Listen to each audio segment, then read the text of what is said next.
We're back. Did your camera cool down? Is it melting like my brain? Pretty much. As the I think it's time to upgrade. I've been trying to ignore it, but hey, or maybe you'll just do hot. It's warm in here now. Heat's been on. It is We always quite control. We always complain. I know. Right. So for those taking exams, here's our recap.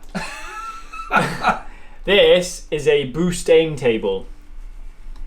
So this is our boost aim table. So this is the one we just bang some rough numbers in just to give you something to look at. Like a half and half, right? So in a perfect world, which this isn't, because that is a boost aim, let's say in a perfect world that the most the turbo could make is 2 bar. This is really rounding it out, and it's to people who do know what I'm on about.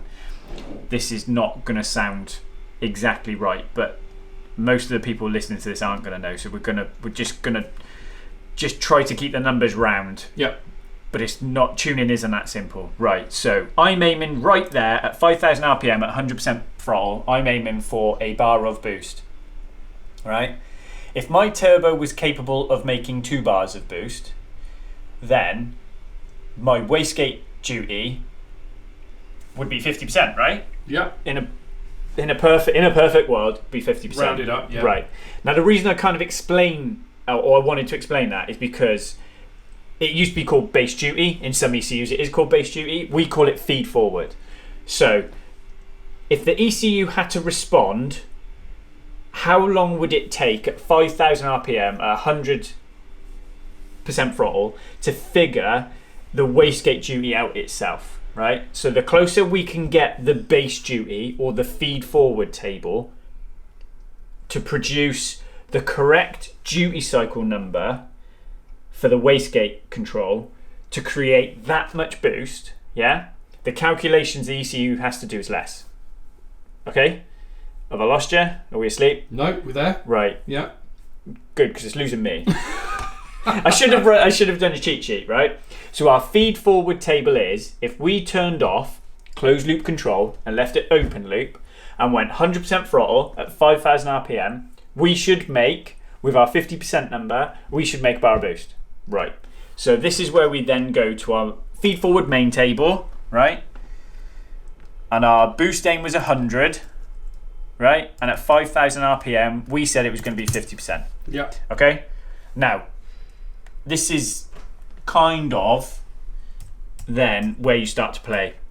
So we can kind of knock up again a quick table, right, to get us somewhere handy. So 0% zero boost at 5,000 RPM is going to be 0, right? We don't want to make boost. We don't need anything in wastegate control. Yep. Then we can, it's simple numbers, easy peasy. Half of 50 is going to be 25. Right, so at 5,000 RPM now, we've quickly figured out that to make half a bar of boost, we need 25% duty. Yeah, and then quick maths in between. So, just doing, again, rounding it off, simple maths and simple numbers. At 5,000 RPM, that's kind of going to be our feed forward table. It's going to give us something we can use, yeah, that we can then tune, right? So, how I would normally do this is I would always move, you always move from bottom left to top right. So in this instance, we would work at lowest RPM, lowest boost, right? And then we would always tune up an RPM site and up a boost site or whatever it is. But we would always, if I knew that number was going to be 10, right? Then we know everything there and up, in theory, is going to be at least 10. Mm-hmm. Right, cool.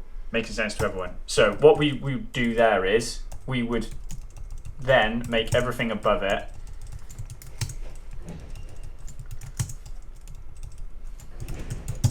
the same.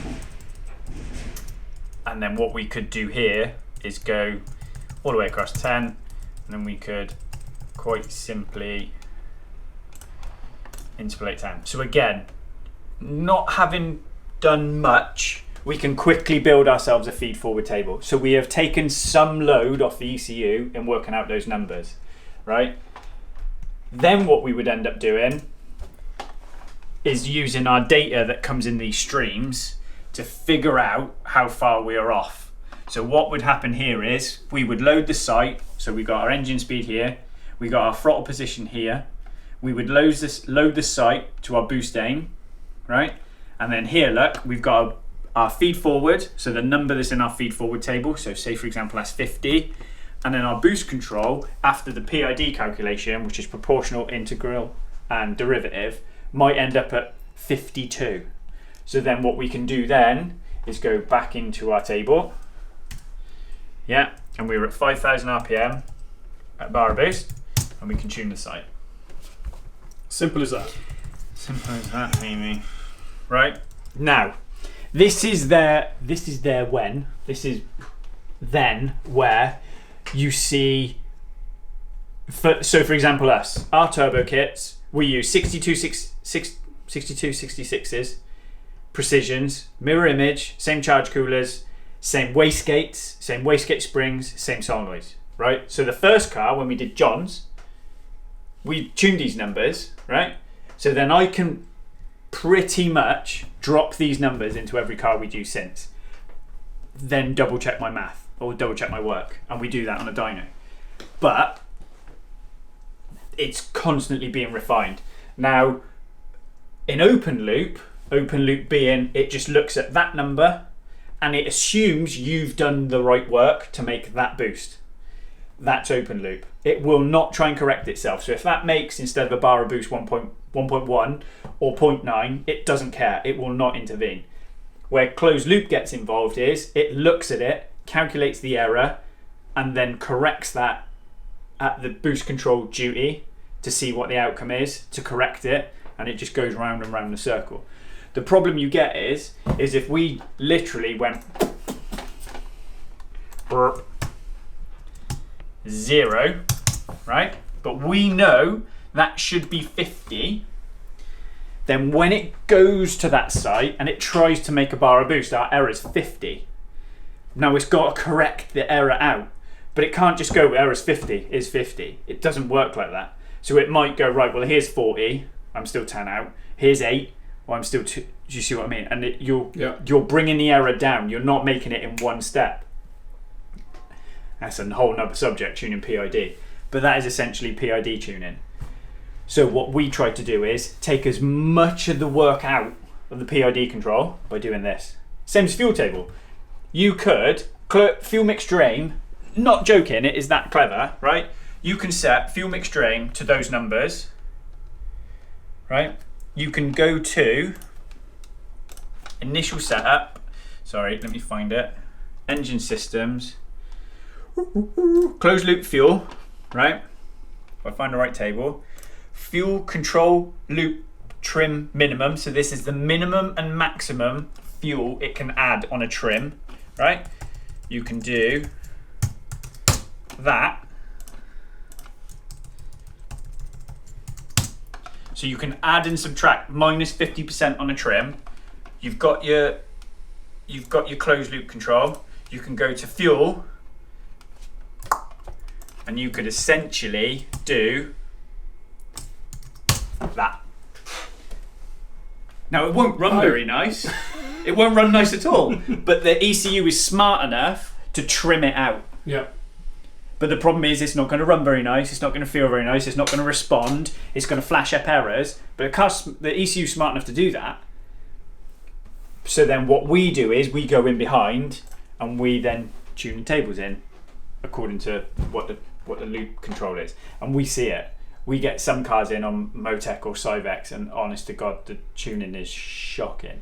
Because the closed loop control behind it is so clever, it can tidy up so much. But that's a little tea break. It is intense, this, to be fair. I can see the cogs going around in your head. My hand was shaking holding the camera. Handed. Stop it. Shaking like a shitting dog. I can't even remember what we got up to before your camera passed out. Oh. Mate, it's worse than a college girl on a night out, that thing. But I think we did boost control and feed forward and closed loop and PID and all sorts of fancy sounding words that. Yep. Right, okay. So A lot of the functionality inside the ECU has a closed loop element to it. Cam control on both banks. Fuel pressure control, as in the lift pump. High pressure pump will also have it. Fueling, closed loop lambda. And then any other functionality we want to put in as well. So for example, we can set the intercooler pump up to control within certain temperature thresholds. So again, that is an element of closed loop. So the more you have your feed forward functionality right, or your base duty right, then the less work the ECU has to do, and the less sort of usage is utilized by working out functions because of your shitty tuning. So yes, to sort of brush over some of the other functions inside ECU. So these are workbooks. So you've got sort of 9 preset workbooks. You've got tuning, initial setup 1 and 2, engine systems, vehicle, diagnostics, monitor, race functions, vehicle integration. So we'll just sort of blast through them quick. So obviously we've been through fuel, we've gone through ignition, we've gone through fuel mix drain, which is our target lambda. We've gone through flex fuel, boost control. This is probably the one that scares people the most, is knock, because it's an engine killer. And when you're messing around with boosted R8s and stuff like that, it can kill engines pretty quick. So having your knock control tuned correctly is like job number 1. So I've probably spent more time on this and worried about this than anything else. Because while it's on my dyno, it's in a controlled environment, but I need to be sure that when the car's gone and the customer's out and about in it, all the parameters around it and all the safeties around it are doing their job. So for example, if we quickly jump over to fuel volume trim and coolant temperature fuel volume compensation. So this is percentage trim over your fueling for coolant temp. These are just base numbers. But as we start to get hotter, we want to add more fuel to start to essentially cool a combustion chamber back down. So little things like that. So it's those functionalities. So intake air temp compensations, ambient air temp compensations, coolant temp comp, fuel temp comp, boost is another one. So these all have an effect on where your knock threshold is and when your knock comes in and how aggressive it is. So these have to be tuned correctly. And I mean, you can sort of see, you know, you can even tune the frequency that your knock control is looking at. So you have to be sure that your knock is bang on the money. So essentially, you've got 2 knock sensors on bank 1, 2 knock sensors on bank 2. They're assigned to cylinders, and the noise that they read can't be higher than your threshold. And if they go beyond your threshold, then all these settings dictate how the engine control reacts. Does it cut ignition? Does it pull a couple of degrees? How long does it continue to pull ignition? Does it pull a couple of degrees and stop? Does it add fuel? Does it take... So again, you have to know how the strategy works to tune the strategy correctly. And so a lot of that is F1, which is the help. So you start to scroll through it a look and everything's got a degree of a help section to go through. So you can understand how that element of a strategy works and what you're changing to do, what you're changing and what effect that has. So you've then got ignition trims. So again, like we were saying before, you can have inlet air temperature ignition trim. So as your inlet air temp changes, the ignition, you can globally reduce, retard or advance the ignition. Same for gears, changing gears. Same for engine load, coolant temp, and then you can also add sort of like auxiliary times clicking on over the top as well. And then you can, if you have noisy cylinders, which sometimes you do, because of where they are in the inlet manifold and how the engine sort of performs, or how the inlet manifold performs, how the air runs through the engine, flows through the engine. You might have a cylinder that's a little bit noisier than others, so you can then trim individual cylinders.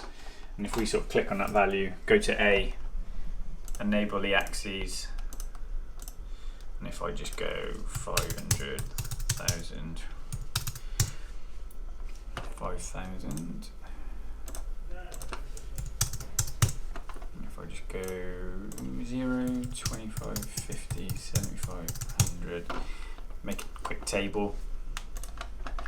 Then we've got a an ignition cylinder trim main table based on, so that will only apply to cylinder 2.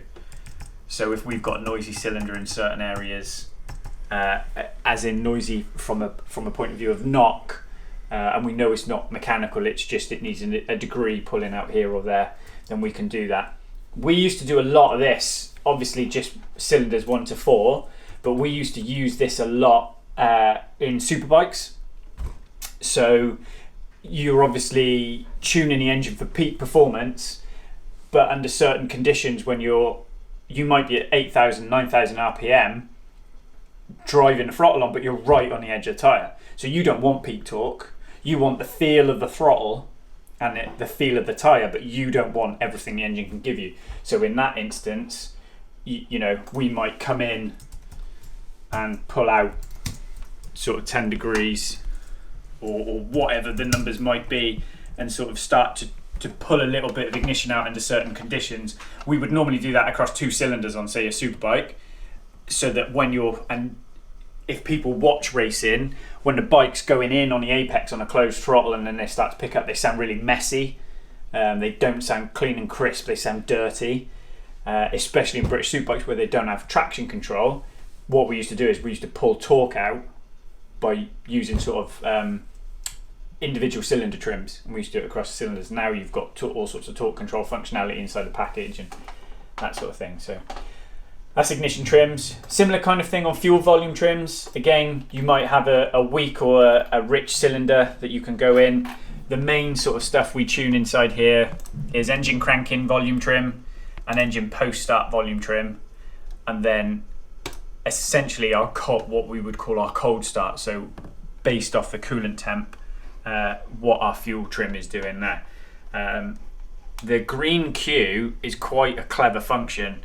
So what that means is once you've pulled, you can be plugged in live to the ECU with the engine running, and these data streams will all be live. You can then pause it with T, go to a certain point, right? And because you've obviously set a target lambda for warm up, you can say hit 40 degrees, press Q, and it will work out the calculation is done in the background to reach that target lambda, and then change your compensation trim. So you might end up at 1.6, and you haven't got to sit there and do the math in your data stream. It does it all for you. So that's again the live feed function, or the Q function on MoTeC's really clever. Camshaft control, intake and out. Sorry, intake and exhaust, intake and out. Bloody hell, Rick. Sorry, make me try and open it up. And then if you want to get super fancy, target aim for launch control. So you can target your camshaft aim, because obviously we want to stage the boost. So we can target our cams to help drive the turbo on when we're at our boost target, because we might only want 4,500 RPM or 5,000 RPM, but that might not be enough in our base map to create the boost we're targeting. So we might need to move our cams around to get the airflow we need to essentially get our launch. Because what we'll do is we'll make the engine combust down the exhaust into turbine housing to drive the turbo on them. That's why they sound spluttery and spit flames and do all sorts of crazy stuff on launch. Fuel timing for both. So how we on DI, it's super critical that you cannot run your injector timing into your ignition, because your injector's open and you're obviously starting to combust. So if your injector's still open, you've got problems. So we've got certain limits we've got to work to, where the injector's got to be closed for a certain period of time before the ignition event takes place. But again, we've got our primary timing, so our DI timing, and then we've got our secondary timing. So we would call it main. So what our secondary injectors are doing. But again, you can see every sort of little subset, and we go into how many different parameters you've got to change. We won't go into fuel film. It's basically transient fueling. It's a fancy word for transient fueling. In initial setup, these are the settings that set up all our inputs and outputs. So we tell it what engine we're in, what our timing is, cylinder timing, what sort of inlet manifold volume we've got, you know, the mechanical nuts and bolts of the engine really. We then got our IO, so that's everything. So we'll sort of skip over from that when we go to ref sync. So that's our cam and our crank sensor. So these are our engine speed channels. That's Jordan outside filling up water. Washing cars. The noisy. Wash wank. The noisy tap. Waffling on that much, my tea's going cold. So that's our ref sync page. So we always call our engine speed sensor our reference speed, and then we call our sync, which is our cam sensor, our synchronization. And again, if you know MoTeC, then you know exactly what sort of cycle lock is and searching and that sort of thing. Sensors critical, then you've got your throttle position, pedal and throttle, butterfly and pedal. You've got both. You've got inlet manifold, temperature and pressure. You've got a fuel pressure, coolant pressure, boost pressure, ambient air. So we call them sensors critical because they're either used to run the engine or they're used in the calculations for the engine efficiency or the fuel calculations. So you would always find, all right, if you haven't got a boosted car, you're not going to have boost, but you will always find those sensors on a standalone engine management system. The optional then, you kind of get into things like engine oil pressure, temperature and level, exhaust pressure and temperature, fuel flow and temperature. So these are sort of optional sensors you can add into the package. Again, used for certain parameters, but if you don't have those sensors, you can set a default. So things like exhaust temp, you wouldn't necessarily, you would default it to a value, but we have got exhaust temp sensors. What else we got? Injectors, that just sort of sets your calibration on your injectors. Jump down to something fun. Initial setup 2. Calibration for your lambda, your throttle pedal, your throttle servo. Yeah, again, once they're set, you don't really go in and play with them. They're not what we would call tunable items. Engine systems, so you've got 3 for idle control.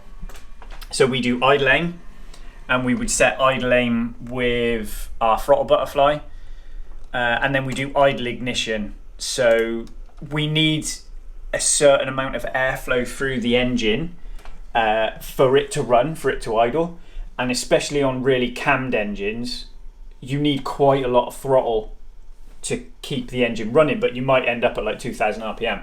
So what you can do there is, so for example, if I go back to tuning and ignition, and we take a base value of 1000 RPM and 22% engine load, which we know is manifold pressure, so that's going to be about 20 kPa, we're asking for 22 degrees.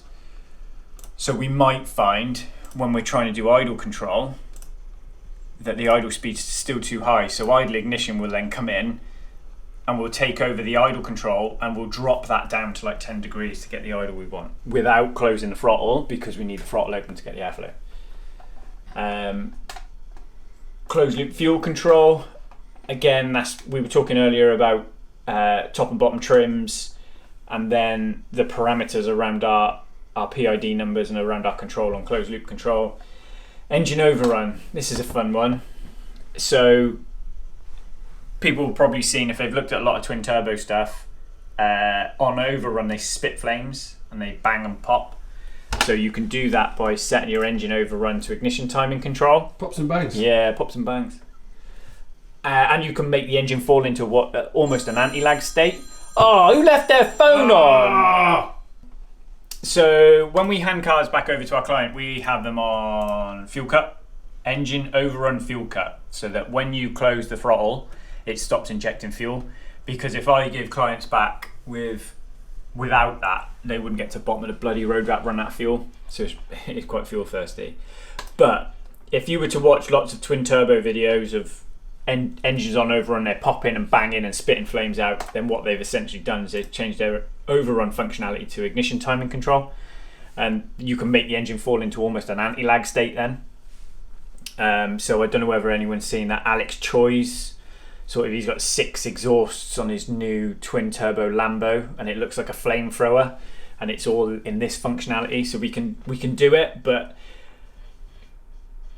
why spend all that money on fuel to spit it out the exhaust burning? That's sort of my It's a good point. mentality with it. Yeah, the prices these days. Yeah, so yes, we do it for videos and we do it for fun stuff, but when we send the cars home with their owner, we just go back to normal fuel cut control. But you can change it. What else we got? There's a lot of functionality there, and a lot of settings around, coolant control. So obviously we use a pump to cool the charge coolers, so we can set all that inside here and how our fans work, and you can then levy off that boost control, fuel trims, ignition based on coolant temp. So if your engine's overheating for whatever reason, you can start to pour some power out.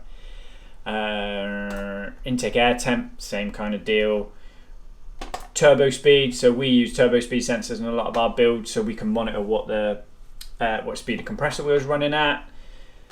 Fuel pressure control, we normally end up running a sort of second pump, but again, we play with our fuel pressure feed forward because we switch our pumps on and off at certain points.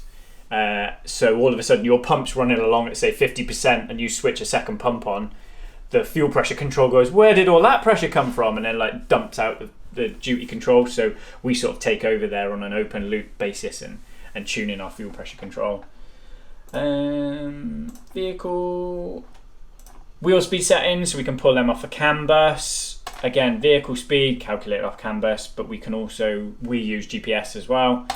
A lot of gear control. So the one really cool thing the MoTeC can do is it can output gear shift signals directly to the TCM. So we wire on the R8 it's 2 wires, and on the Huracan it's 1, and we wire them just literally over the road to the TCM next to slave ECU. So when the engine hits a certain RPM speed, it just triggers the TCM to shift gear. Now the reason that is very good is because what happens normally is you're driving along, you've got engine, TCM, you're driving along, you pull a paddle, so the TCM goes, right, I've got a gear shift request. Engine, I need you to reduce torque. Right, I'll reduce torque. How much do you need? TCM says X, so the engine reduces torque. Then it tells the TCM, I have reduced torque. Gearbox does the shift. Then it goes, right, I've done the shift. You can reinstate the torque. And that chat keeps going on. What happens with this is the ECU just sends a signal straight to TCM. I'm shifting gear in a minute, mate.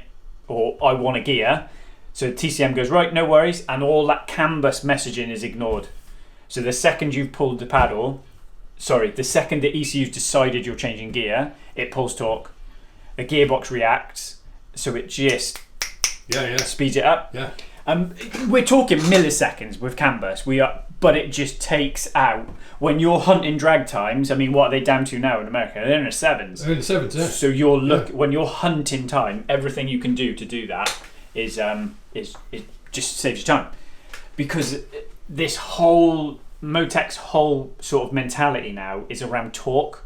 So everything is modeled torque. So even down to idle speed is torque idle, is how much torque it makes at idle and how much torque should it make to idle at X RPM.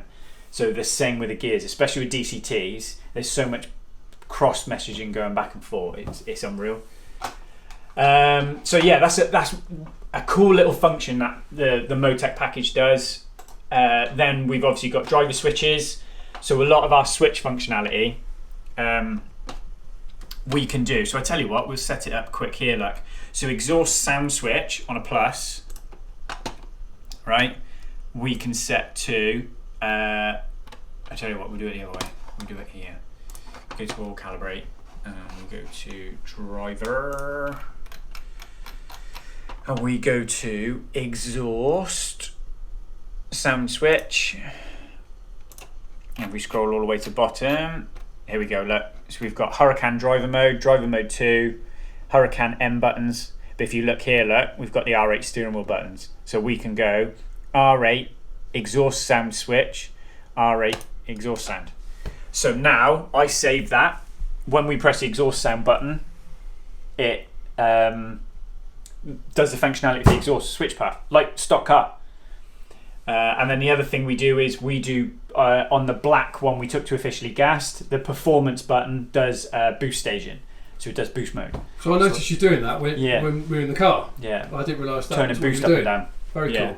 And then the other one we set as well is if anyone's driven an Audi, cruise control stalk away from you is off and it clicks, but you pull it towards you, it's active.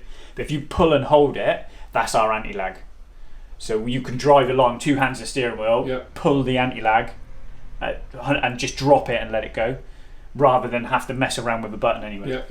So we do that. Where else did we go? You can obviously set what the engine does when you get an air conditioning request. So we pick the idle up. You can then take certain things off the bus about transmission temperature. So obviously we watch this on the dyno about what transmission pressure and what transmission temperature is doing.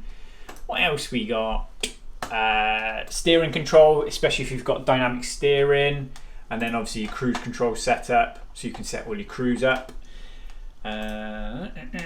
Diagnostics is sensors and functions and compensations. So this is normally there's a function window down here. F3 brings up any warnings, and if you just go into your diagnostics page, you can normally find where your warning is, what's causing it, whether it's a tunable value you've got to change or a function value you've got to change.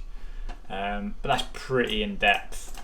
But again, everything's pretty close.